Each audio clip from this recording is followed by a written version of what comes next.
Hi, everyone. Sorry for the delay. We had some technical issues, but thanks so much for joining today.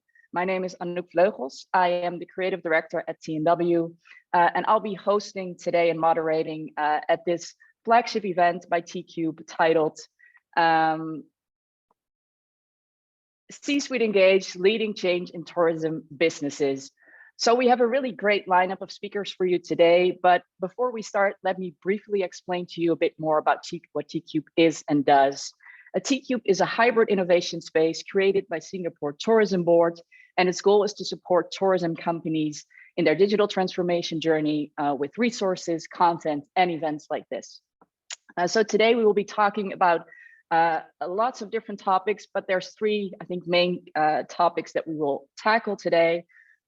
First up is how transformational leadership can inspire positive change and catalyze an organizational culture that stimulates efficiency, collaboration, and innovation within your organization.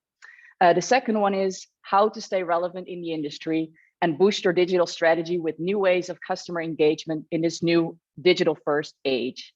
And the third one is how to manage change during digital transformation and develop strategies that help your employees adapting to this change. So if you have any questions for the speakers that you will hear today, just feel free to drop them into the chat and we will make sure to get to them towards the end of the session. So before we start with our very first speaker of today, let me please introduce this first poll to you and please take a moment to answer the poll. You will see it on the screen in a few seconds.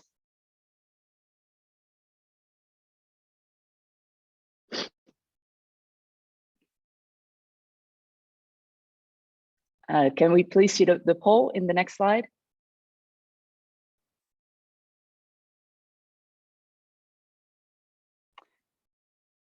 I think we're missing the poll, but then let's move on to our very first speaker of today, Karel van Kekelen, who is Cultural Transformation Specialist, and she will talk about the kind of leadership that's needed to change company culture.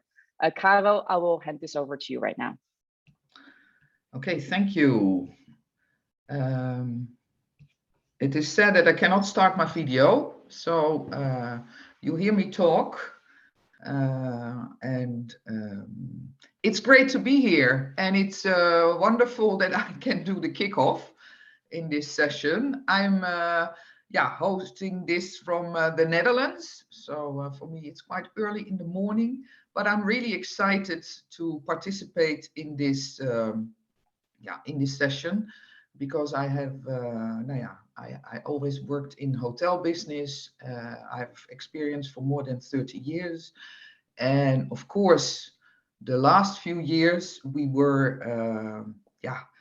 very busy with digital changes in the organization. And you see that, in fact, successful transformation is all about people. But I see the poll now, right? In front of me. So do the people have to fill out this first, or can we just skip it? Okay, I will continue. So I will lead you through the cultural transformation we did at Accor Hotels.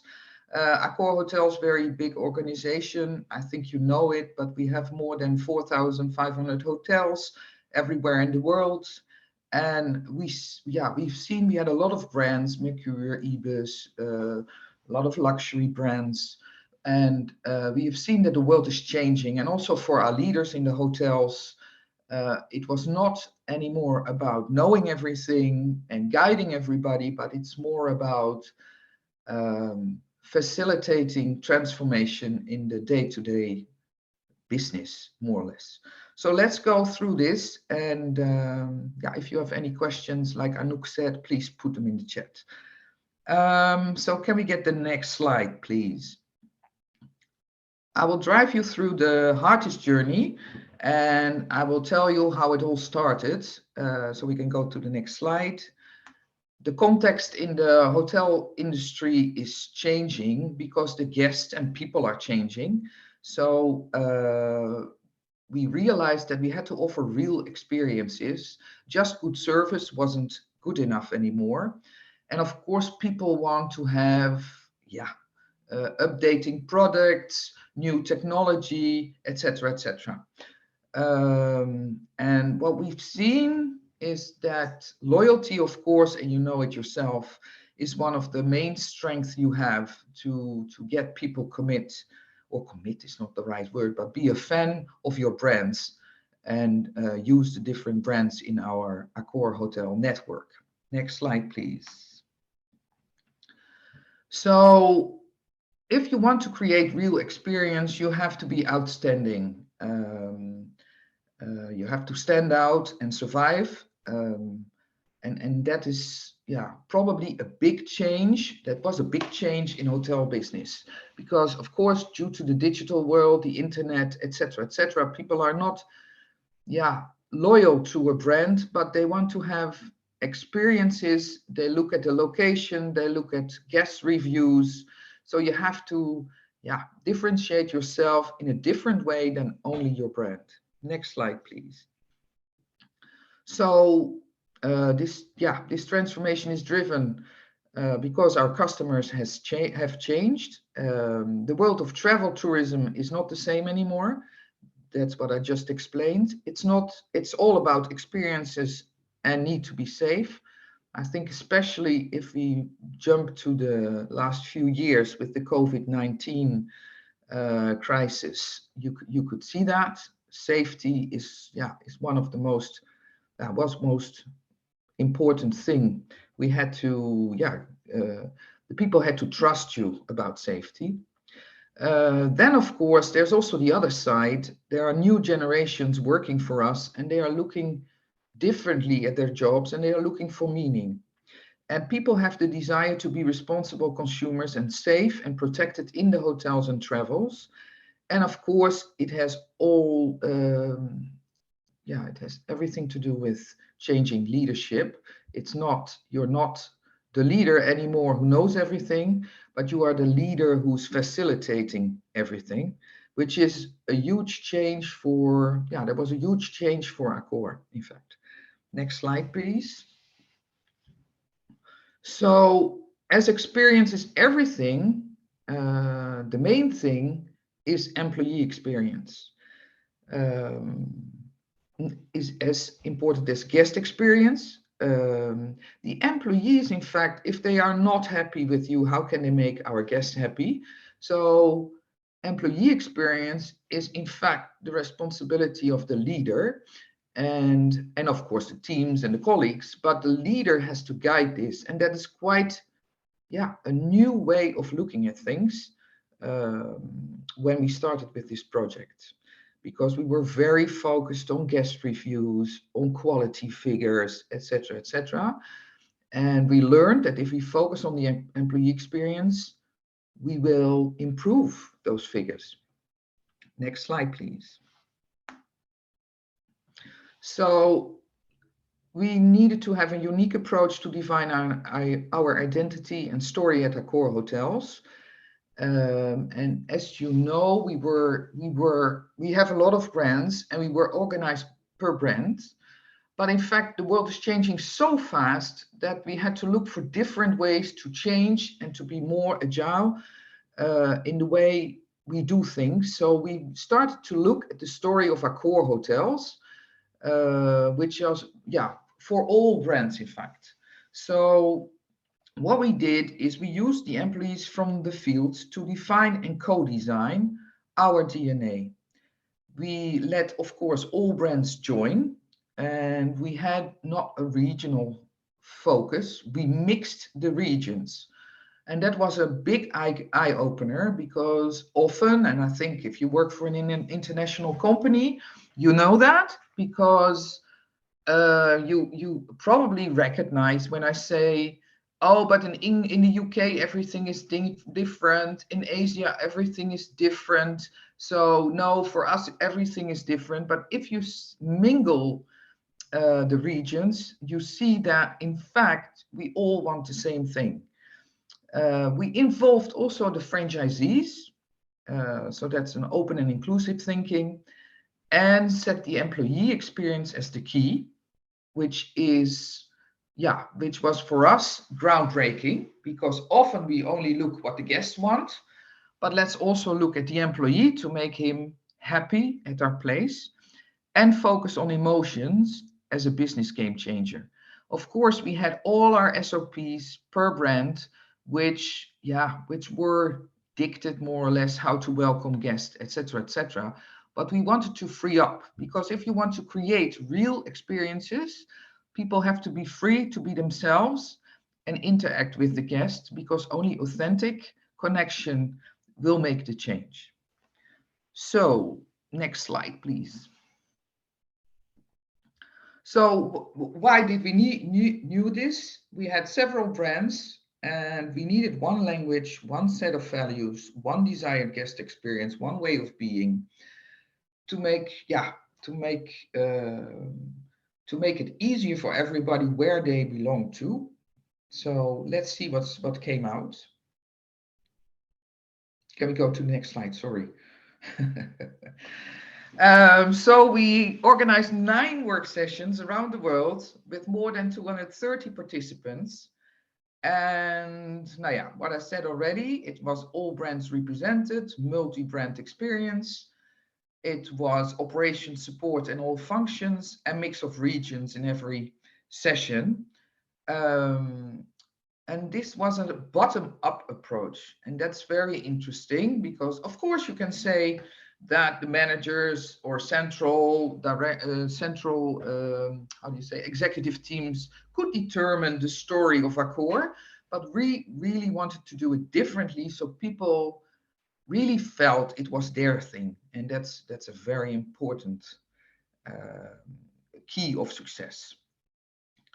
So 9 work sessions, the people didn't see the outcome of the other sessions before they went through it.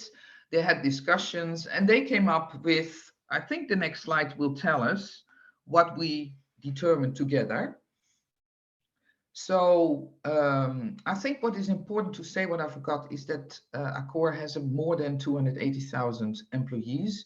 So it's important that this came out after those 9 work sessions and shared with everybody, and everybody recognized himself in this working at Accor. So why we are here, we connect hearts all around the world. So those people gave answers to all those questions: why we are here, who we are, what do we do, and how do we do it. So the why was we connect hearts all around the world, and that is a beautiful one, because it means that you connect to all the other hotels in the world. So if you are in Amsterdam, you have the same why as if you are in another brand in Singapore, for example. Who we are, and that is a very strong word, we are heartists. So in the word heartist, of course, there's the heart and the artist. So the heart is heartfelt, give passionate, be inspired, and do everything with your heart. And the artist, of course, is the expertise of everybody in the hotel who works and is creative with his job, etc., etc. What do? We make the world a more welcoming place. And how do we do it? We place people at the heart of everything we do. And in this one, what is very important is, of course, the word people, because it's not only the guests anymore, but it's in fact a way of life. We place people. So whoever you are, you can be a supplier, you can be an employee, you can be a guest, but we do it sincerely with our heart. So we go to the next slide. Yeah, and then we determined the desired guest experience. So what do we want our guests to experience? What do we want them to say when they go home and talk to their friends about the experience in one of our hotels? So what we determined is, I feel welcome, I feel heart-warmed, I feel incredible, and I belong. And the way then we determined, like, okay, what does it mean for us working at Accor? How do we need to be? And that means we need to be there. Often when you come into a hotel, you see people on their screens and you don't feel really welcome, because it looks like on the screen It is more important than me coming into a hotel. So being there is a major, change. Was a major change for us. Loving, we need to be loving, and we had long discussions about caring or loving. But there's a difference between loving and caring. Loving is really sincerely want to please the guest. Spotlighting, are you capable of making this guest feel incredible? And cherishing is more a word everywhere in the world with this behavior. Cherishing is really taking care. So you feel at Accor hotels within wherever you are, in whatever brand, you feel cherished. And of course, then the most important thing is the optimal employee experience is what do our employees need to experience working for our co-hotels?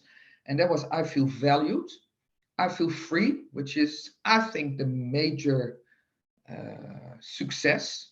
It means you have trust, you feel free to interact with the guest, you are free to take initiative, which is, of course, important to give this individual experience to our guests. I feel sparked.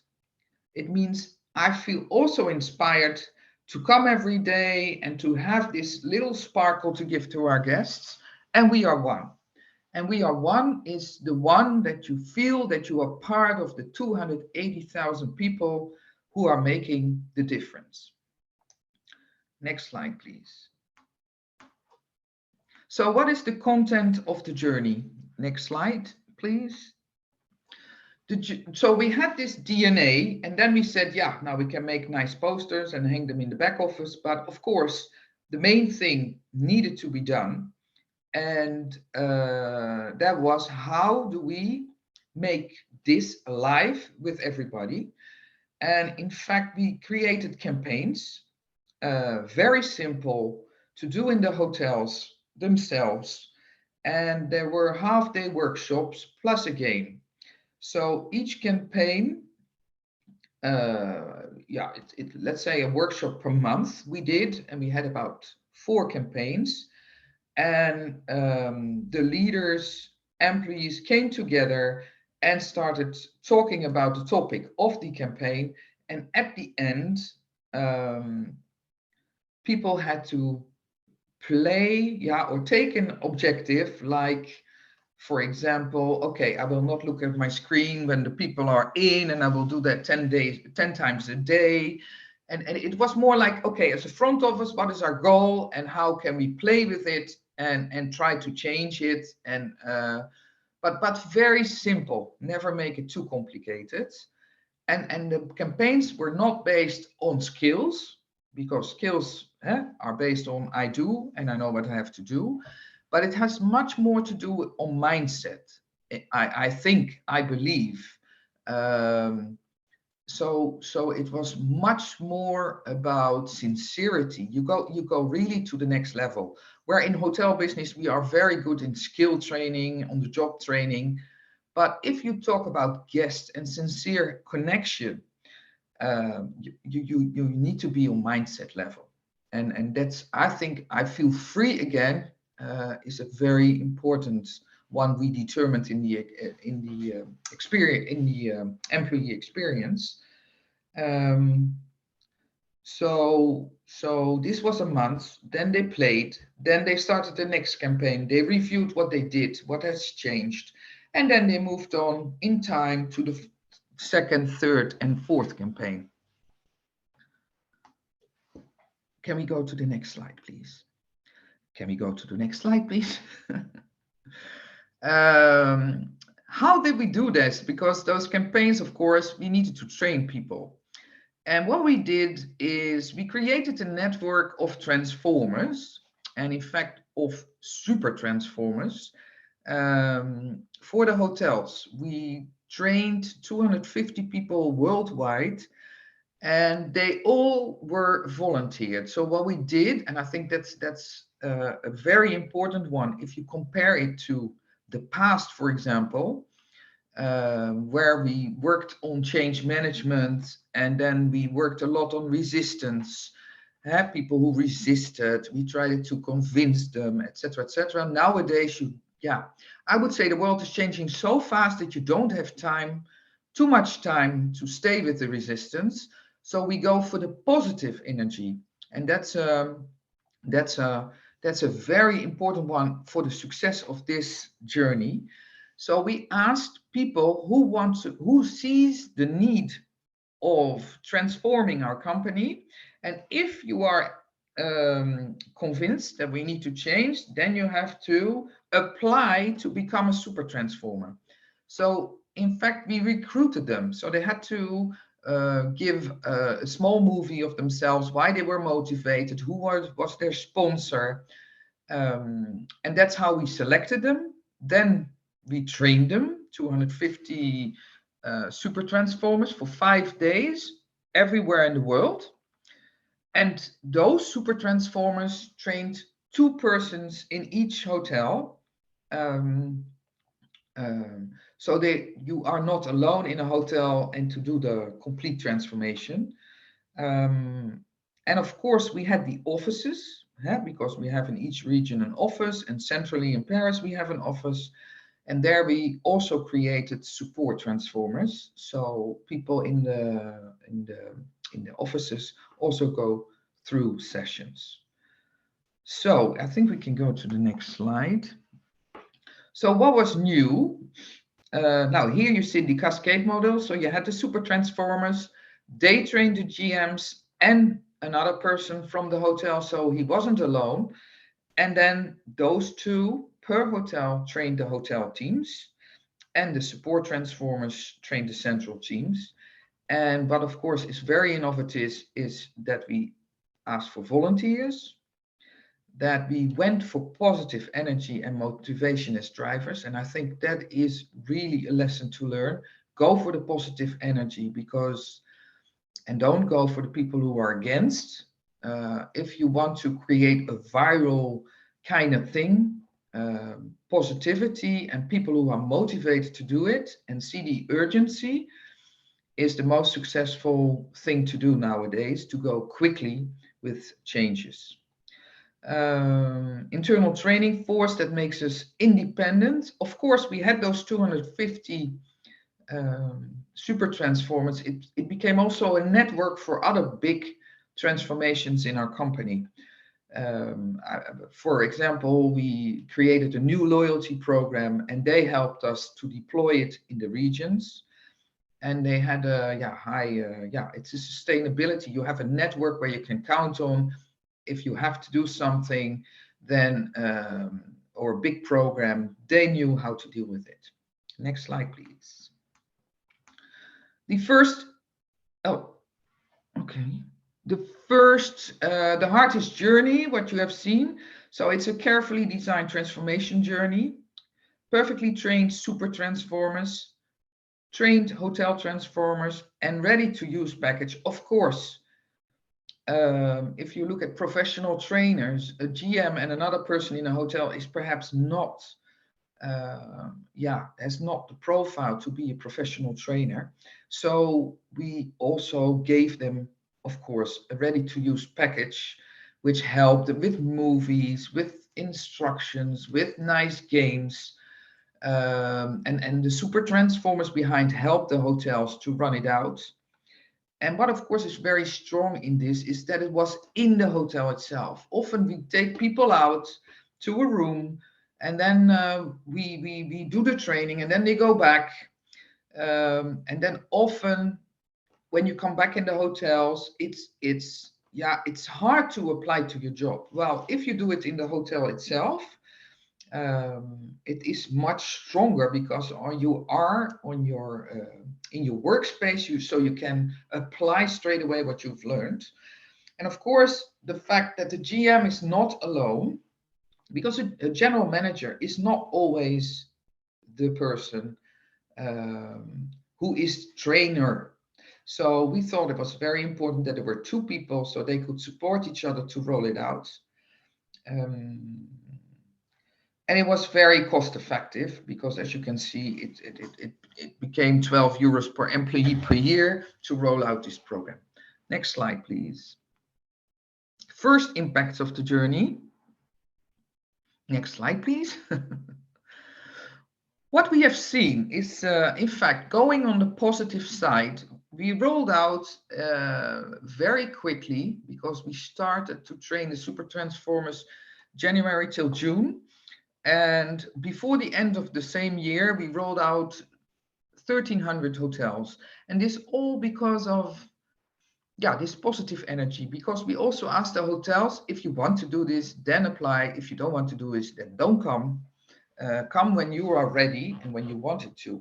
That's also part of this I feel free. So for the guests, we increased the what do you say, the quality figures by +7 points, and that was for all brands. That's an important one to say. And what we have seen, in fact, is that we when we deployed the first campaign, it was a little increase. But when you saw in time, people got more and more enthusiastic. They got the thing. So you saw +1, +2, and then suddenly we went up to +7. So that was a very good impact. And of course, for the employees, we measured the engagement once a year, and we increased the employees' experience by 25% in average. And there were some hotels where it really got much more than that. So the next slide. Oh, and then it's finished already, I think. Yeah. Next slide, please. Yes. So this is in a short time what we did, but I can imagine you have questions, and perhaps I didn't cover everything you wanted to hear. So Anouk. Yes, I'm back. Thank you so much, Caro. And again, to our audience, our dearest apologies for some of the technical issues we've had and the lack of video for Caro. We seem to have fixed it now, so hopefully for our, yes, there she is. Oh, that's much better, because you couldn't see my face. We couldn't see your face, so it's really great that we were able to find the right setting to launch all the video. So I was wondering, because we don't have that much time for the Q&A, but I do still have a few questions for you to go over. So let's go over them quickly. I think the philosophy that you shared, basically that, happy employees result in happy customers and happy guests, makes total sense, right? It's kind of a no-brainer, but apparently there's still a lot of companies that seem to be struggling with this a little bit. So I was wondering, like, what is that, or why is this so hard to convince companies of? Now, I don't know if it's convincing, but it's also a little bit scary, because if you are very focused on guests, and that's what we are in hospitality, right? And in tourism industry in general, I mean, always guest focused. I worked 14 years for Disneyland Paris, but we realized pretty quickly that if the leader takes care of his people, the guest focus will be automatically there, because as a leader, you give the right example.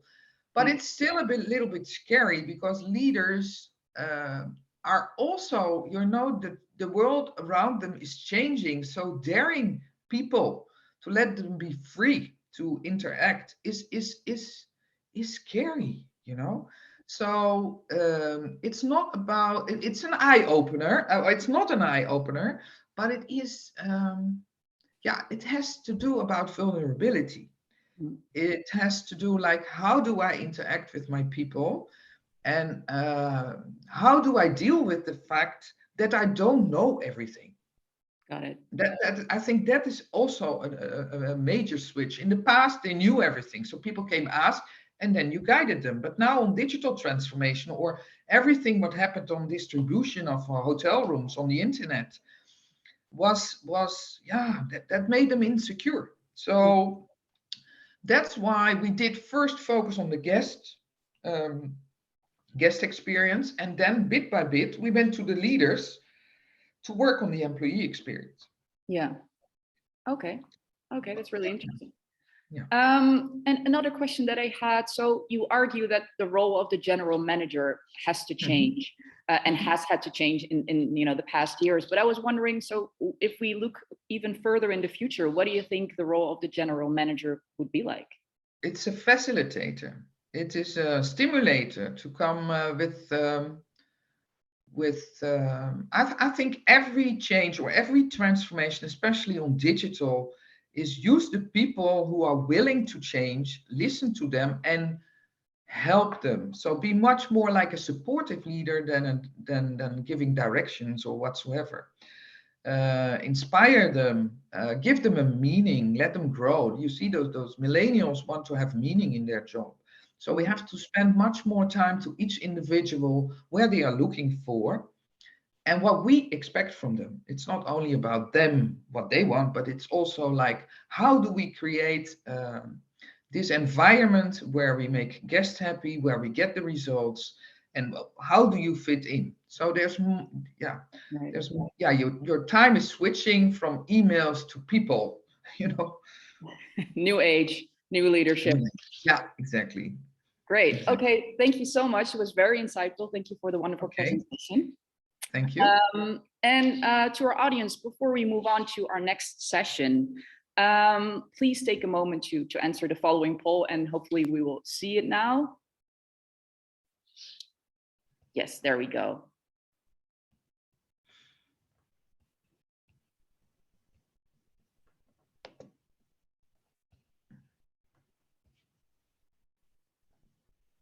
I see the answers coming in.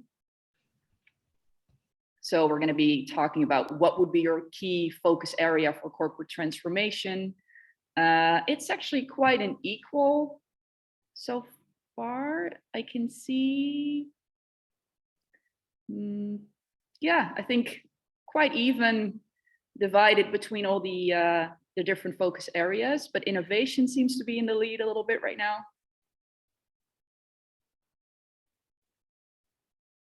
Great. Okay. I think it's actually quite an equal result, but apparently, I think across the board, there's quite a few focus areas that you all are still focusing on or experience as a challenge.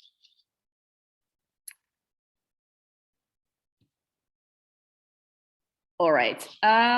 So I think I can start talking about our next session. So next up, we will have a session about change management, how leadership can implement tools and strategies to effectively manage change, and how to best support your employees to adapt to this change. I would like to give a very warm welcome to the stage to Nicholas Hall, founder and CEO of the Digital Tourism Think Tank, and Debbie Simister, who is Vice President of Talent Management and Learning at ACAR. Hello. Hi, how are you doing? Thanks for joining. Hi, Thanks for having us. Hi, Nick. Yes, I can see you both. Wonderful. With a very great background for Nick as well. Welcome for today. So let's get started. So we're going to be talking about change management. I think you both have very different perspectives. So let me start sort of painting the bigger picture. And I think I can best do that by starting with Nick. So I think after the pandemic, we've seen major global changes, I think across all industries, but definitely also sort of a need for digitization, and definitely also in the tourism industry. So can you maybe start us off with describing some of the major trends that you're seeing when it comes to digitization in tourism? Yeah, well, we've certainly been through a period of incredible change. And I think this has been a test for the tourism industry to see how it adapts and how it works through this period of change. The truth is that the pandemic created this huge disruption, definitely the biggest challenge that almost any business has ever faced. And as an industry, this has meant we've had no choice but to innovate. We've had to think about digital right at the core of our business. And we've had to think about the role of digital across every single angle, not only seeking new opportunities, but also completely transforming the operational kind of modus operandi.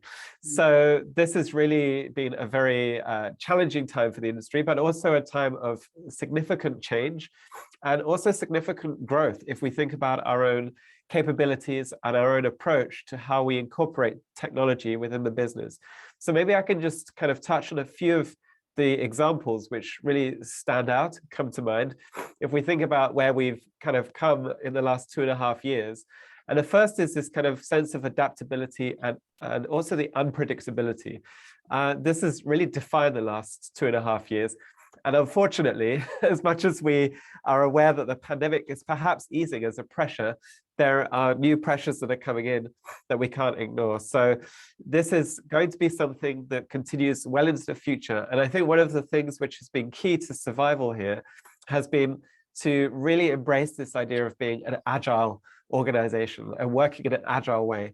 And that means being able to work very dynamically, work with changes as they come in, and being able to adopt a completely different approach to how to test new ideas to see if they could work. Also being reactionary to change so that you can see if the business model itself is starting to change from how it used to be. Perhaps that's the market or the audience that you used to target, or perhaps that's the way in which people buy. Or perhaps it's even subtler shifts, such as preferences and those kind of decision-making factors which creep into the overall path to purchase, so to speak. And this requires that we innovate. This requires that we find a way within the day-to-day way of working to test new ideas, to put them out there, and to go through that process of iteration so that we can be much more experimental and much more customer-centric in everything we do, or even probably a better term is user-centric in particular, as I think we're going to touch a bit on the HR angle. And when we think about user-centric, it's not only our guests, it's also everybody who's part of our businesses. Then the other aspect is digital services. This has been a huge transformative part of what we offer, what we bring out to the market. And it's really kind of hand in hand with a sort of systemic change. So just as an example, we're all very familiar now with recording customer data. Of course, we only ever spoke about this from really a marketing perspective. There was always the operational side of recording customer data, but that was never particularly exciting or particularly something that everybody had to be concerned about. But with the pandemic, we had to record data. We had to manage the flow of visitors. We had to manage things like capacity. And today we often look at some of the bigger issues in tourism. We look at the quality of the guest experience. We look at issues related to over-tourism. Still, we have these hotspots. Even after this challenging period, when tourism bounces back, we have these very intense places where there are just too many visitors. But we've also learned a lot, and we've learned how to manage that better, whether that's kind of digital queuing, something I get really excited about, which is in fact kind of boring, but it shows how much potential there is. Or whether that's working on personalization or really working on a much smarter customer journey. And the last point before I stop talking and I hand back to you is operational efficiency. And I think this is something which we can be even more conscious of today, because whilst our margins and our bottom line was heavily impacted, and a huge amount of job losses were created as a result of these really challenging times.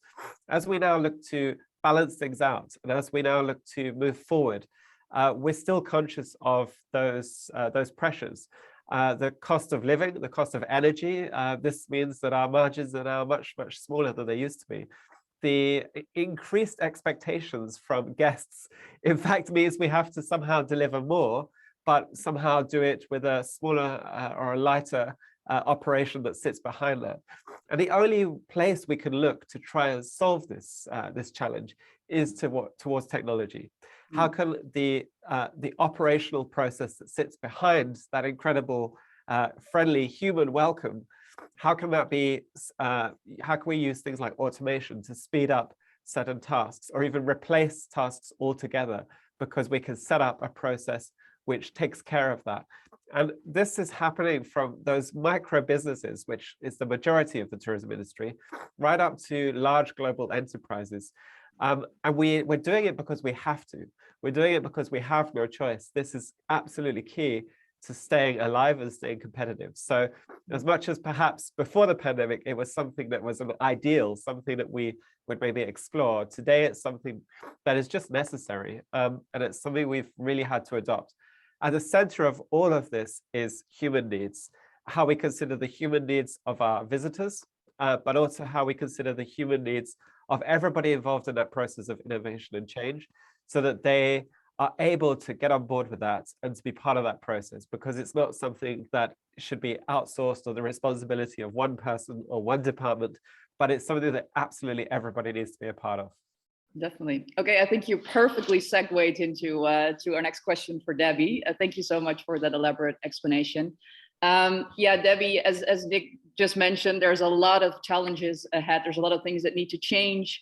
And we cannot really do that without the buy-in of employees, right? And I think that's where you come in. So can you share with us some sort of tips and tricks, some do's and don'ts on how to get your employees on board with corporate transformation, digital transformation, organizational change? Yeah, absolutely. I was just thinking to myself, what a perfect segue, human needs. So thanks a lot for that. Look, you know, in our business, digital has certainly assisted us to engage our people, and it's sort of pulled them into, to Nicholas's point, far quicker. It's actually aided us and been an amazing opportunity. But I think there's a few facts and learnings that I wanted to share with our audience today. And the first thing is that, you know, we know from research that 1 in 4 people have high levels of adaptability. And, you know, some of us are hardwired to change and are okay with change, and some of us not so much. So I think when we're thinking about the change process and getting buy-in, this is an important factor to consider. Secondly, you know, if you're leading any sort of change initiative and trying to, you know, inspire a shared vision, we really need to make sure that we're first leading ourselves through that transition. You know, we're checking in and we're finding ways to be a little bit more grounded, especially if we've got negative emotions, we don't understand the change or, you know, the digital technologies, you know, and what impact is that change having on us? What impact is our behaviour having on others? I remember, we love storytelling at a core, but I spent a short amount of time, 3 years living in Japan, and moved from Australia to Japan, and being the proactive HR person that I am, engaged in some transitional coaching because I knew that it was going to be like moving to Mars. And I remember this transitional coach saying it'll be the smallest thing that totally trips you up, and there's so much research that supports this. So I think that's a really nice insight to, you know, our people, and that we all respond to change in different sorts of ways. And it might not be a big thing, it might be the smallest thing that is the barrier or the inhibitor. So, you know, with that in mind, we really need to try and encourage our teams to see change as a positive and see much of this disruption that Nicholas is talking about as, you know, more of an opportunity than a threat. You know, in our organisation, we talk and we educate around having a growth mindset, you know, right from sort of early on in leadership roles up to our senior executives. And you know, this really helps with change. I've been in Dubai now for 5 years, and this is probably, we're about to go through a large organisational change, and it's the third really big one that I've been through. They're either M&As or restructures. So I feel like I have the same conversation with teams and as I coach people. And that is to control what you can control. So, you know, there's things that are in your influence and things that are outside of your influence. And it's really important to not get yourself caught up in the things that you can't control and try and embrace what you can. I think my next point sounds really simplistic, but it's an important reminder for all of us around communication and it being really key, especially during times of uncertainty or turbulence. You know, communication from leaders helps remind people they're in a safe zone. It helps them adjust and cope emotionally, and it can help people draw meaning from the experience because we can contextualize it. So the lesson that we've learned is communicate clearly, make sure it's simple, and make sure that it's often. Just, I guess, a couple of other points for our audience as far as tips and learning. You know, we talk a lot around trust and psychological safety. So I think Nick mentioned this earlier, you know, iterate, fail, learn from that, fail fast, This is a really important environment to create for your employees, and knowing that they can make mistakes. And I caught the very end of Caro's talk a little bit earlier around vulnerability and, you know, making sure that you create a safe space. So I think that's really key. And one of my last points, I mean, in driving a lot of our digital initiatives at a core, we're focused on identifying early adopters. You know, you'll always have a spectrum, those that really want to jump on board with the change and lead it, and then the others that, you know, really lag behind. So, you know, find those people and make sure that they're the advocates and other influencers inside your business. And lastly, I mean, I'm not sure if it's helpful, but certainly a lot of our leaders find these 4 questions useful because we know from research that all employees want to know the answer to these 4 questions, no matter what the change initiative and no matter what's happening. First question is, what is happening? So what is going on? The second question is, why is it happening? So contextualizing it, giving it some meaning. Third question, how is it going to affect me and my job? And then the last is, okay, what next? So a few insights from Accor and from my experience in it. Yeah, thank you so much. And you also briefly touched upon some cross cultural differences, for example, when communicating change. I think we also in our prep call talked about generational differences. And I thought the interesting thing was Debbie said, yes, huge difference. And Nick actually said, well, maybe that's kind of a misconception that older people, you know, are really resistant to digitization. So maybe starting with Nick, like, what is your experience when it comes to generational changes? Yeah, I think we definitely shouldn't work with assumptions. I think that's the first thing. This is a big mistake, and it's a big mistake which really creates huge problems in the digital world, because we might build an entire app or an entire digital service based on our assumptions. For example, we think this will work really well for our audience. And then you put it out there, you've invested, I don't know, $100,000, and actually we were wrong. What do you do then? So that's why this environment of testing and iterating is really key. But of course, it's not only related to digital at all. I think this is just where you can probably blow the most money making assumptions. The truth is that when we have this multi-generational workplace, which is increasingly the case, and I think Debbie will talk a bit more about that, we have the opportunity to build in a lot of different perspectives. And when we work with innovation, we always put design thinking right at the core of that. And one of the principles of design thinking is to have diverse and empowered teams. And yes, it's a phrase that we use, but I think once you've done quite a lot of that, you do start to see the difference in the results of having a not very diverse team and a very diverse team. And when you have that diverse set of perspectives, you get an all-round, much stronger and richer outcome from the process. Now, that can be any process in actual fact. The ideas are more varied. Even the differences that separate everybody actually bring you a huge variety of ideas into a process. So that is actually something which makes it much more dynamic and richer. And, you know, the other thing we also talk about a lot when we talk about design thinking as part of innovation is the need to apply empathy. So again, I think this is something Debbie will definitely be able to kind of relate to from that more HR perspective that she's working in. But empathy is really key. And when we think about innovation in digital, empathy is about understanding who are those users, what is their day-to-day reality like. So this isn't only how do they enter our site or how do they make a purchase decision, but what is their day-to-day reality like? When we think about the small businesses in our sector, their day-to-day reality might be that they are actually on their feet all day long, and they're not able to sit at a computer. So if we are putting something in front of them that requires that they do that through a computer, well, maybe that's a mistake because that's not fitting with their day-to-day reality. Maybe also 9 to 5 isn't their reality. So we need to understand the context in which people are doing things, whatever it is that we want them to do, whether that's training, whether that's development, whether that's learning, whether that's transacting. And we need to be able to understand the pressures that that environment creates for them and how to actually improve that process for them.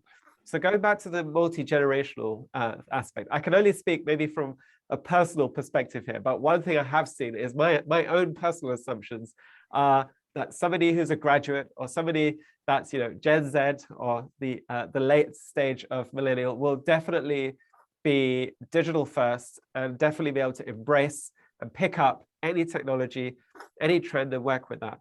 And I think this is an assumption that I carry over from having worked in the industry for the last 20 years. And 20 years ago or 15 years ago, that kind of thinking perhaps really worked when we said, okay, how do we understand Instagram, for example, when that was new? We looked towards this young generation and said, okay, they know how to use it.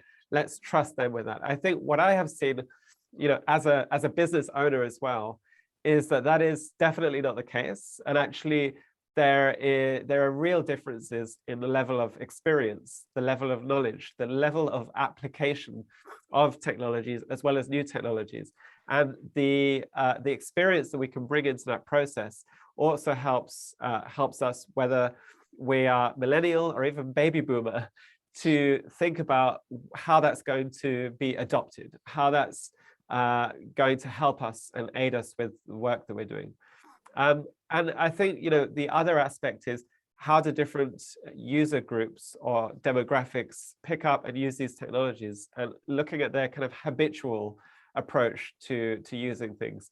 So this is even coming down to quite subtle differences, such as, are we talking about a generation which is perhaps touch and tablet first, and perhaps sees a device through a different way of interacting to it compared to another generation. But I think the key thing is we can't make any assumptions, because across all generations, we have absolutely completely different levels of familiarity, and we just can't work on one block of statistics or data anymore. We have to treat every single person as an individual in every process. Right. Yeah. So maybe that's one of the key learnings then for today. So I'd just like to remind everyone, if you have a question for Nick, for Debbie, or for both, just feel free to drop them into the chat and we can cover them. We still have 10 minutes left, so there's some time. But I also had I think another question. I think sort of, you know, when we talk about organizational change, and let's say an organization has the objective, they have the resources, but then you actually want to see the, you know, the journey through. How do you measure success? I think that's, of course, a key question. Like, what kind of metrics, what kind of KPIs do you set? Maybe Nick, start with you. Like, what would you advise? Yeah, I think in today's world, we have to look at KPIs across a lot of different factors, and we have to define them according to the individual situation. So, of course, there's the usual KPIs that we connect with marketing. Simple things like the conversion funnel, looking at how we perform there, but looking at that at a very granular level. So we need to look at that across every campaign, but also overall, what's our overall strategy? And we need to also look into the detail, which is maybe where we haven't put so much attention in the past, because when we talk about these operational aspects, we need to also understand sometimes the economics that sit behind the operation. So, for example, how much resources do we invest in the guest welcome, or in taking an order, or in taking a booking? And this is then not only a question of marketing KPIs, which I think anybody who is maybe passionate about digital will have spent most of their career focusing on, but we now need to look at the operational KPIs. So the marketing KPIs are very textbook. You can learn them and you can improve and you can optimize, and you need to apply them to every tactical action as well as the overall strategic approach. If you're, for example, entering a new market or launching a new product, you will definitely set up your KPIs. You'll understand how much you invest, how much of that converts, and at the end of that, what your return on investment is will be the difference. But of course, now if we look at where we're looking at an overall business performance, we also need to understand where are we investing across the business? What are our overhead costs? And where could perhaps technology help improve the yield per guest in certain areas, or reduce the overall cost per guest by taking certain decisions. And if we can see opportunities there, that's where we can start to look at perhaps where technology might allow us to reduce some of our costs.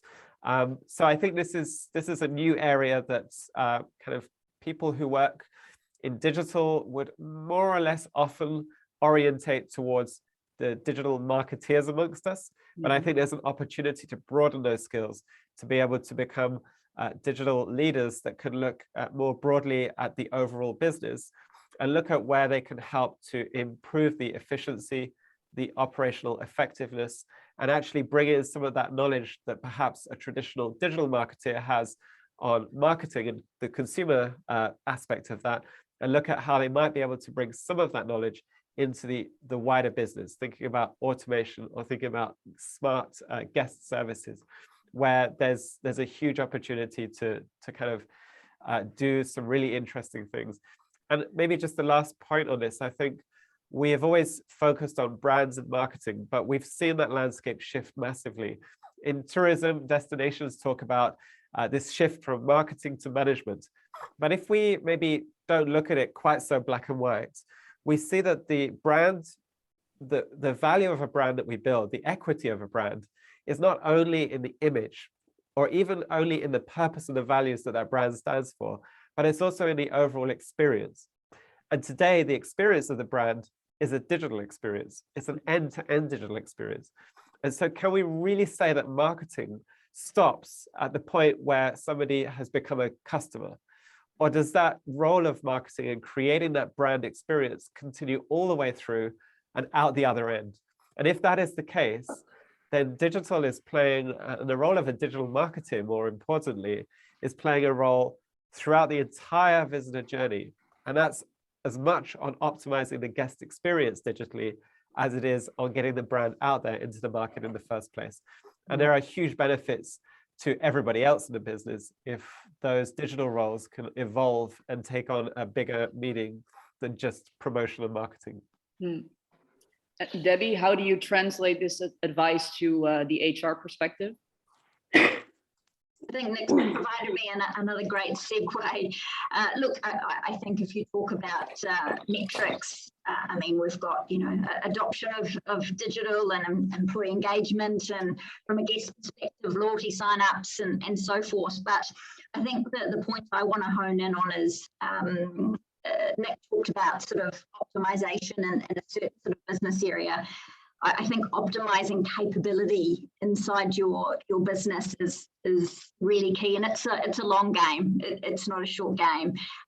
We've spent quite a bit of time at Accor looking at whether we are ready. We actually call it, are we DigiFit? So we've, created a bit of a brand around it, and we're diving really deep into this because we don't know what we don't know. A lot of the time, a lot of our general managers, a lot of our leadership teams, our digital teams, as Nick was talking about, reverting to more traditional methods and ways of thinking. We've got to really shift our mindset. So how are we doing that, and how are we measuring that?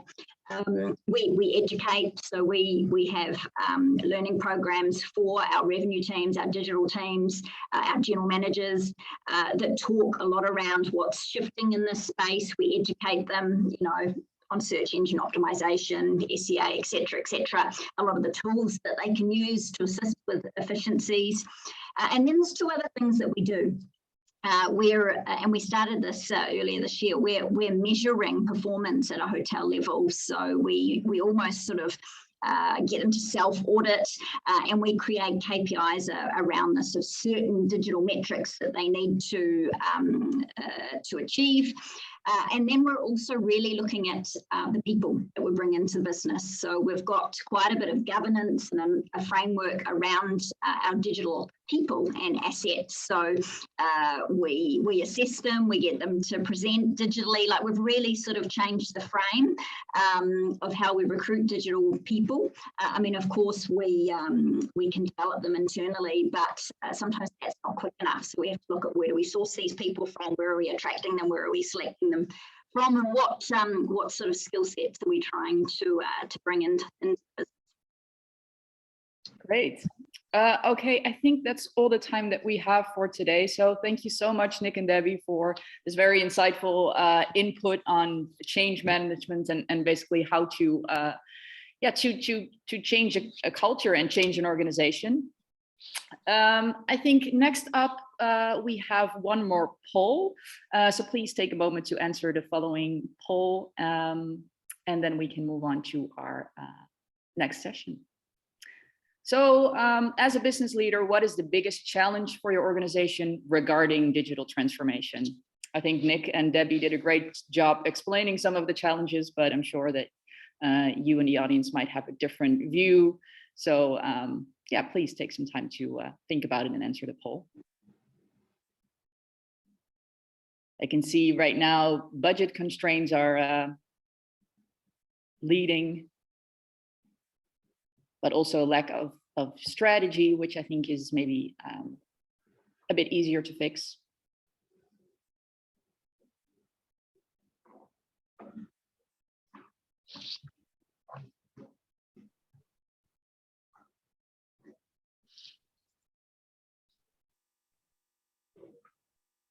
All right, I think, yeah, around 50% has answered the poll. So I think then it's time to move on to our next two speakers. Again, thank you so much. Thank you, Nick. Thank you, Debbie. So our next two speakers will discuss how new technologies can help your organization stay relevant and boost customer engagement. So I would like to welcome to the stage Kevin Lim, who is the Deputy Director of Digital Innovation and Transformation at the National Gallery, Singapore, and Carleen Parsons, Head of Digital and Group Online Strategic Director at Cullinan Holdings. Welcome. Thanks for being here. Thanks for joining. Thanks, Anouk. Thanks, Yes, Anouk. I can see you both very well. Great. Great. Okay, good to see you again. Let's kick off. So actually, I would like to start with quite a similar question that I had just for Nick and Debbie before, but I think still the pandemic, of course, is having a massive impact on everything that we're doing, and also very much on how the tourism industry is managing at the moment. So consumers basically have a very different expectation when it comes to like visiting a gallery, for example, as you know, Kevin. So maybe start with you. So how has this shifted the customer need, and how have you responded to this change that we've seen since the pandemic? Right. Thanks so much. So if we looked back a few years ago, it's been a while when COVID first hit and all that. Museums around the world had to shut down. It was just part of the requirements, and government started to say that all these public attractions had to close their doors. And of course, there was a sentiment of fear, right? A lot of people were staying huddled at home, keeping clean, everything, or just trying to stay away from others and all that. So what's fascinating is that over time, though, everyone figured out that they need the economy to still keep running, even in a very limited state. And so there was a moment in time where some museums started to open up, including ours. And just to give you a case in point, our museum never really closes. 365 days a year, we're always open. Of course, we have certain operating hours, but that shows the kind of tenacity that National Gallery Singapore has. We really want to be available and accessible to everybody. And we felt that the work that we do is quite important because it represents the modern art of Singapore and Southeast Asia. So it's quite a responsibility there. What was interesting about it was that when COVID first hit, of course, there's a bit of shell shock. Everyone's a bit confused, staff and all that were a bit worried and concerned. Different countries handled it very differently. In our case, though, one thing that was quite interesting about Singapore is we do prepare quite a bit for various scenarios. And prior to COVID was SARS, and SARS really hit Asia really hard. So back then I could really see the government had stocked up on things like vaccines and all that. So a lot of preparations were in place. And in the case of the museum, it was fascinating because back then our CEO, Siak Ching, she's quite a business leader. She looked at the museum as an opportunity to rethink how museums ought to operate, right? Not a traditional business as usual kind of scenario. So she took it to someone like me to start up an innovation group within the museum sector to try and think about future problems or things to be solved. And while some might feel that, oh, these people are doing very luxurious work, like experimenting and having fun out there building robots and chatbots and all that, it really came to bear when COVID hit, because all these tools really came into full picture. All these tools ended up being the contactless experience that could help very strange, exotic scenarios like these. And so it was, what they say about luck, it's kind of a combination of opportunity and preparation. And so it was fascinating how we had already worked with Singapore Tourism Board on experimenting with chatbots, for instance. So there was a way to interact and a way to learn about art without having to have a docent in such dire situations. So we could still open our doors where certain visitors or even the docents were a bit worried to have human contact. We still had the chatbots available. We still had our app available, the mobile app, where it could do audio tours as a self-service. And interestingly, we had only just started experimenting with a robot that could tour for you. It could bring you on a tour.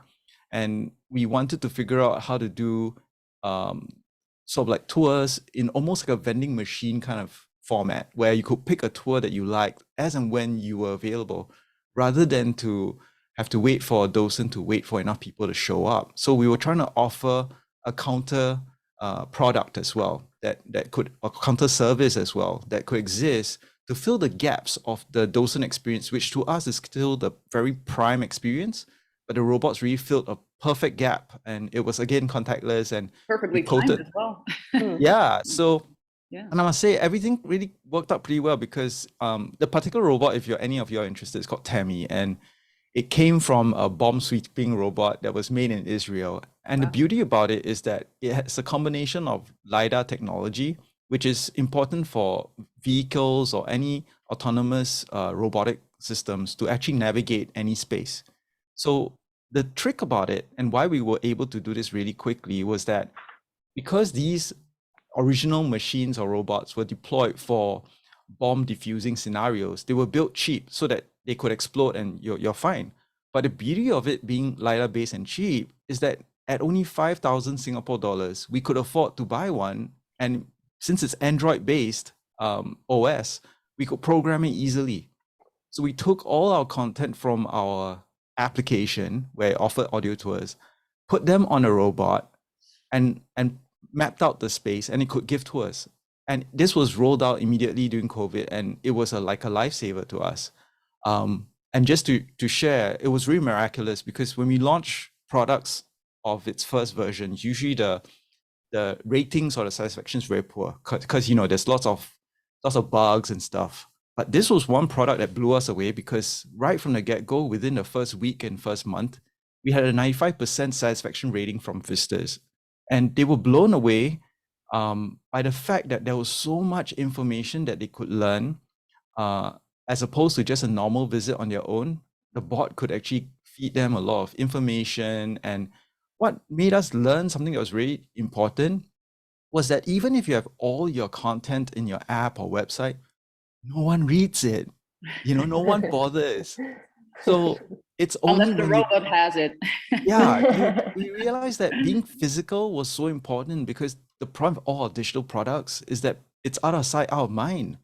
So we realized that the importance of digital really came into bear, in that whatever we do digitally, we have to figure out what's the physical activation that could make it happen. That was a huge turning point for us during COVID. Yeah, and till today, Tammy's still working alongside human docents, and we're quite happy with this augmented marriage of robot and humans offering different types of services at the gallery. Yeah, so that's how we kind of worked around that whole scenario. Interesting, sort of the perfect storm for Tammy the robot to come to the stage. Yeah, great. So Carleen, of course, I think the use of that kind of robots is less common in the companies that you work with. But I guess chatbots, of course, is something that you've seen take sort of a massive flight in the past few years. So how has communication changed with customers in your view? Yes, and back in 2020, it was clear that we needed to implement a a better customer care and sales experience and implement something that it's a bit more streamlined. We were dealing with an enormous influx of travel questions. I mean, if you think back to those early days of COVID, understanding travel restrictions, testing, it was an incredible minefield for our travel consultants to deal with. So we were dealing with an influx of travel questions, issues, holidays, requests, and even though phone calls and emails have been our go-to sales tools for many years, we realized that those tools are not adequate anymore, and they're limiting our growth and our ability to scale and meet the demand. So we turned to our messaging chat channels like WhatsApp, our social chats, specifically Facebook and Instagram DM, to provide a speedier, more efficient customer experience. And what we saw is that by offering customers that experience to connect with us in the apps that they're already using, gave them that sense of trust and familiarity, and it made our sort of experience with them and that service just way better. And at the end of the day, our customers want to feel seen and understood. And in that moment where there was a lot of anxiety, we were able to kind of deliver that elegantly in a messaging environment. And we were able to give them useful communication right in that moment. And our chat setup specifically was sort of the pivotal moment in our strategy, that we realized that we cannot deal with the new world with old tools. We have to adapt to what our customers are using, and we realized that it just unlocks a lot of potential around sales and obviously the customer support element. So we were really excited. Obviously, COVID accelerated that for us, but we saw that was a critical moment in our sales experience, and we're not looking back. No, so all of a sudden customers could get in touch with, tour operators 24/7. I assume that also means that, the way of doing business changes, and, it also, I guess, asks maybe a bit more of the tour operators to be always on, to be always focused on customers. Like, how do they sort of separate the two, or at least keep the balance a little bit there? 100%. In our view, or in my view, the most important attribute of a good customer service is fast response times, and having that and sort of providing customers that fast, quick, helpful response in minutes, not days, have really sort of unlocked that for us quite a bit. Mm. And I think it's interesting. We talked a bit about this before, but I think when we talk about automation and chatbots, the use of bots in an organization, for example, for customer care, I think when asked, organizations often say they do this to save money, basically, because they have budget constraints, as opposed to actually enriching the experience. And that seems like an approach that's kind of missing the mark a little bit. So maybe, Kevin, you can elaborate on how to actually make use of automation, but make this a better experience for customers as opposed to a cheaper one. Thanks, Anouk. Yeah, this is a very fascinating point. This whole idea of the robot revolution, it scares the pants out of some of our staff also, and some of our visitors and docents. But it's fascinating because the common conception of robots have been in science fiction movies and books, and there's a lot of these conjuring or mythological ideas of what they could become. At the same time, I think a lot of the things that propel the usage of automation indeed are for increased efficiency and productivity. And what's interesting is that, having worked at the gallery, we recognize that in the culture sector, our contribution to automation, robotics, and all that is at a different angle. For us, to some extent, yes, you can have higher efficiencies, but to some extent, that's not the intent or goal. Our goal is also to figure out how we could build systems that could be more humanized or more elegant in its approach. Just to give you a case in point, while a lot of companies actually put out robotic systems that have lots of functions, some things that we realized were things like subtlety in movement, the way the text-to-speech works. All these things are cues or non-verbal cues that impact how we as humans relate to robots. And so we recently, for example, at the gallery, we have this thing called Y-Lab, which is it's sort of like an accelerator for startup teams. And one of the teams that we incubated, we took care of, is a team, a brother and sister team, very interesting combo. The sister was actually a theater director, while the brother was a roboticist. And the whole idea was to figure out how to make Tammy more human-like in its way of transaction or giving you a tour. So everything from the way it pranced around the gallery to how it showed images on its face, because its face is a screen. It's showing memes, it's telling humor, it's narrating in a very quirky way, it's asking questions. It's just the entire approach and tonality. It's so important. And it's things that we overlook that kind of give you that spit and polish to have that experience that's really a bit out of this world or unexpected.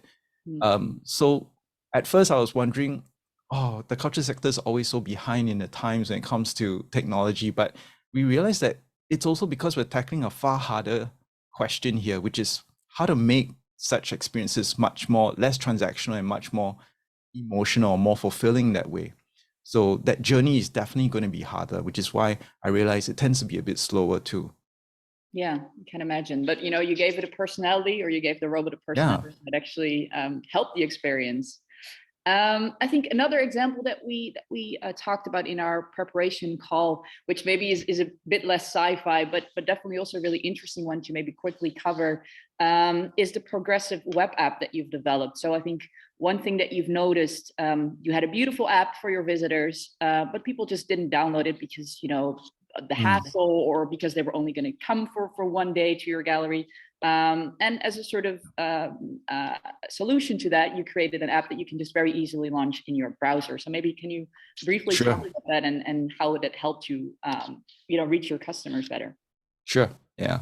I think there's kind of a genesis to it as a preamble to how we ended up being here. Just now, I think it was Nicholas that spoke about how marketing is very much as part of the whole customer or the visitor experience. And that's really the case for how we operated here at the gallery. During COVID, we realized that we needed to reorganize ourselves. And like one of the areas that we reorganized was to create a new group called the Museum Experience Group. And this then tied together the front-facing technologies, the marketing team, as well as the visitor experience team that deal with the front of house. So by having these three teams combined for a unified view on how we should think about a visitor-centric experience at the gallery, we could then make sure that from end to end, how the front of staff operates, how our technology supports, they all kind of have a beautiful marriage together. So in the case of the progressive web app, our initial idea when we first launched is that our building was just humongous. At 64,000 square meters, it's quite a huge building, and it's a monument at the same time. So people can get lost in there. And one reasons why we pushed the app in the early days, mobile app for iOS and Android, was because we wanted to do iBeacon wayfinding and all that. So that in those days required an app. So we built on it, and we built audio tours where it could navigate and all that. And that worked out pretty okay. But later on, we realized that as times move on, there's app fatigue as well. And the fact that once we actually did focus group studies on our visitors, we realized that most visitors only came maybe once, 3 times or 4 times a year to a museum as a norm. Of course, we're hoping to change that. But if they're going to come so little times a year, then that appetite to download an app would be very low. And even if they did, they would delete it, right? So we realized that we need to change the value proposition. And this is where something that's of a light touch that, you can keep in your browser or just close the tab and carry on was a proposition that we had to explore. So taking a lot of the design elements and the content, we then built a PWA version that focused on very agile in-out experience. Like, how do you get to what you want, find your way around, get your tickets, and basically get the basic servicing all out of the way so that you have a very seamless experience at the gallery.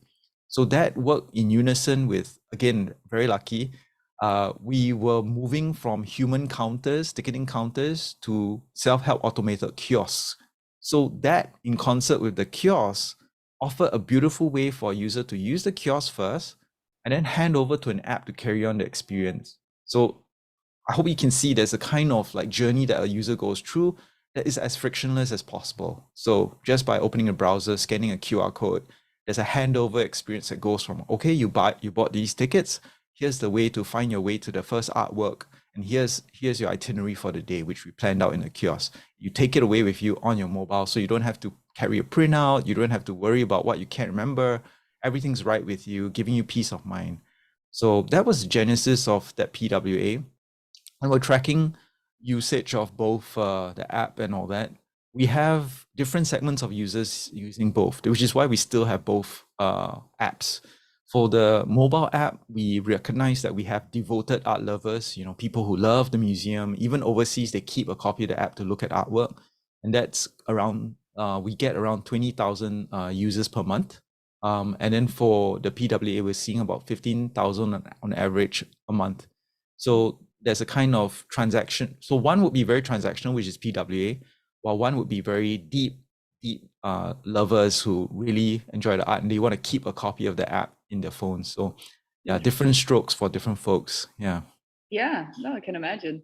And maybe to sort of go to Carleen and, from a different perspective, because I mean, we talked about, of course, customer experience, we talked about chatbots a little bit, but you also mentioned that historically, if I can say that about sort of the pre-pandemic time, historically it was much more common for tour operators to just have their customers on the phone, which is of course I guess a much more human maybe approach to communication. So how do you keep that human element in communication with chatbots, or even if it's just an actual person DMing? I can imagine it's still different if it's just text as opposed to having voice and having more context to your communication. Absolutely. And we see that automation is our business multiplier. It will never replace any human touch. So what we did is we took the time to understand our customer support process and communication flow, working closely with our sales team to really get the ins and outs of how we deal with our customers. And we built our automation around that, with the key point is to make sure that it flows elegantly and matches the customer support experience you would receive when you deal with our humans. So that was a critical piece. We did not want to implement any automation or chatbot that feels removed from the experience that you would get from our travel experts. And the biggest contributor to the sense that the chatbots was the immediate satisfaction of, so I spoke about the fact that our customers now expect that quick response times, and they want to get the help they need quickly in minutes. They don't want to wait on hold or manage confusing email chains. They want to be serviced quickly. So that immediate sense of satisfaction, we were able to kind of give through our chatbots.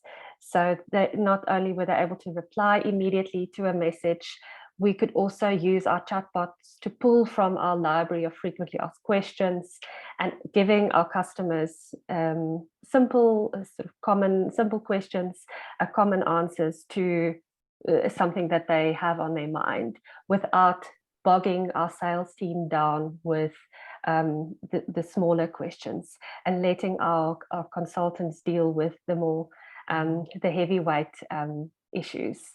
And what we also saw was that chat automations completely accelerated our sales process. From the time of that initial contact to booking, it shrunk down completely. And compared to, for example, someone contacting us via an email, just naturally the way emails are engineered, it would take a couple of hours to resolve anything. So we were able to kind of deploy our automations and our humans together in a seamless, elegant experience for our customers that got them to their resolution, be it a holiday booking, an answer to their question quickly and seamlessly, and also on the go. That's sort of the one key area for us to explore is our customers want to kind of deal with us in the moment that they have spare, and we don't want to drive them into an email or a phone call that's possibly they can't answer. Having that interaction in a channel like WhatsApp made it easier for customers to kind of deal with us and give us that information that we need to kind of resolve their queries. Right. Another thing that we talked about, already touched upon a little bit, is personalization, which actually becomes easier, when we acquire more data, more customer data. So maybe a question for Kevin: how have you seen sort of the opportunity for personalization change since COVID, since the pandemic, and the technologies that resulted from it? Yeah, that's a great question. I guess moving along that line of going digital, where it's a combination of physical and digital touch points throughout the museum. So being an attraction, we have this ability to then roll out these kind of touch points. And for the longest time, pre-COVID, it would be a situation where we have touch points that are in silos. They are not really networked to each other. They don't really share information with each other. So there's no way to really understand who's doing what at the museum. So now, ever since we started to think about the visitor journey and look at self-service kiosks as well as the PWA and QR-coded tickets, we are trying to figure out whether or not we can understand the user journey. At different touch points, be it QR codes or RFID, we're still exploring. We are looking at how to understand where and how users interact. Right now, we can only see what people are purchasing in their shopping cart, and that gives you a clue as to their journey already. But we'd love to be able to tell when they actually walk through our spaces, our buildings, how are they actually going through it? Where are the points in which they're having their cafe stops and sit downs, right? Because that might tell us how we could improve the overall service. So in that vein, we currently are using, for our website, we have a basic CMS, which is Drupal. I mean, that's what everybody starts with when you're starting out. But we are already moving into a phase where we're thinking about Sitecore and Adobe Experience Cloud. And combined with our Salesforce, it's a case in which once we are able to get these touch points, be it online or on site, these touch points to contribute data points of what a person is doing, we can then start to do segmentation and actually offer different kinds of recommendations based on their behavioral types. So, but this is a journey that's going to take a while because we need to gather sufficient data, and also being careful of PDPA, which is our Privacy Data Protection Act. This is something that a user has to agree with. But the ultimate dream is to try to become a Spotify or Netflix of the museum space, where just by understanding what you're consuming, could we offer better things down the road, and finally break that cycle of 1 to 4 times visit to visit every week, if possible. Yeah, because we believe that based on the number of programs and exhibitions we have so much going on. We realize that we're underselling ourselves. We are sitting on so much content. And the trick here is not only to link people to the content, but to figure out the narratives and the stories that would get them hooked, It's like you perusing your Netflix. There's just too much to watch, right? So we have to make sense of what people should go for next. And that's what we're hoping to do in the next run of. Yeah, sort of the physical algorithm of art. It sounds very exciting. Yeah, because I mean, obviously, I'm based in Amsterdam. We have some beautiful museums here as well, but they're also massive. So just visiting one and being able to see, all the art, that's just not possible. So I would actually love to have a more curated experience, with a specific theme or a specific kind of topic, and follow a more curated tour. So it sounds very exciting, actually. Thank you. Carleen, so maybe from your experience, do you see data, user data already being used in a way to have a more personalized experience? Is this something that you can make use of already? Yeah, so what we started doing is we're turning our customer support setup into a multi-channel customer engagement center, and we're working towards having a single source of truth about our customer. And the most important goal now is to drive that quality engagement experience that our customers expect and deserve. And the only way we can do that is because we know them better. And why we know them better is because data-driven insights need to be the fuel behind this customer personalization strategy. And now that we're starting to have that insight at customer level, we can fire off tailored communication, product recommendations, upsell opportunities, any kind of touch point that you can think of, because we have that single source of truth about our customers. So it's incredibly important. It's definitely not fully in place, but that is our most important goal, is to know our customers better. And in saying that, it sort of goes back to the point of that whole experience. So no bot can ever replace that travel expertise of our human experts, and making sure that our automation is making our human experts more efficient so that they can service our customers better. So it's incredibly important, and it all sort of comes together, and that data-driven approach is super important and has to be the heart of your customer engagement strategy. Right. Yeah, just looking at the time, I think that's all the time that we have for today. So Kevin and Carleen, thank you so much for being here today, for joining us, and for sharing the very insightful, interesting ideas that you just had. All right, I think before we wrap up, we have one more, not a poll, but a satisfaction survey. So of course, thanks to the audience for today, and thanks to our speakers for being here. And please take a moment to fill out this satisfaction survey, because it's just going to help us to, improve our next event and make it even more informative for you. So feel free to drop in your answers right now. And then finally, if you are a tourism business and you'd like to learn more about Tcube and how it can support you in your transformation journey, please scan the QR code you can see on the screen. And of course, then that will take you further and give you more information. All right, thank you everyone for being here today, and have a really great day.